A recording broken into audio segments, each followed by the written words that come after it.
পারলে মন থেকে ভালোবাসো, আনলে থাক না। একটা মানুষকে এভাবে মেরে ফেলানোর তো আর কোনো মানে হয় না, তাই না? মানুষ যখন একটা মানুষকে ভালোবাসে তার সবটুকু জুড়ে শুধু ভালোবাসার মানুষটা থাকে, আর সেইখানে যখন সে আঘাত পায় আর সেই আঘাতটা যখন করে তার প্রিয় মানুষ, তখন এই কষ্টটা সহ্য করা যায় না। দরকার কি একটা মানুষকে কষ্ট দেওয়ার, তার কাছে একটা বদদোয়ার মানুষ হওয়ার? সারাটা জীবন হাতটা যদি ধরে রাখতে পারেন তাইলেই ধরেন।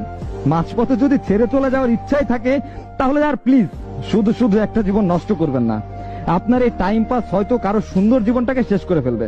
আর কেউই না অন্যকে ঠকিয়ে না ভালো থাকতে পারে নাই। আজ না হোক কাল, কাল না হোক পরশু, বিচার ঠিকই হয়েছে।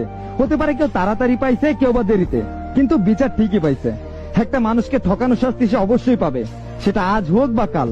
একটা মানুষকে ঠকানোর আগে প্লিজ একটাবার নিজের দিকে তাকাবেন। এই সেম জিনিসটাই যদি আপনার সাথে হয়, সহ্য করতে পারবেন তো? আর যদি পারেন সহ্য করতে, তাহলে নিঃসংকোচে অন্যকে ধোকা দেন। আর যদি মনে হয় না আমি পারবো না এই কষ্ট সহ্য করতে, তাহলে প্লিজ অন্য একটা মানুষকেও এভাবে কষ্ট দিবেন না। দিন শেষে আপনি যখন এই কষ্টটা পাবেন, তখন নিজেকে সব থেকে দোষী মানুষ মনে হবে। কারণ আপনি তখন বুঝতে পারবেন যে আপনার করা কাজের ফলই আপনি পাচ্ছেন। তাই সব বাদ দেন না। যদি পারেন মন থেকে ভালোবাসেন, আর যদি সেটা না পারেন, একটা মানুষকে মিথ্যা আশাও দেখানোর দরকার নাই, দূরেই থাকুন। তাও বল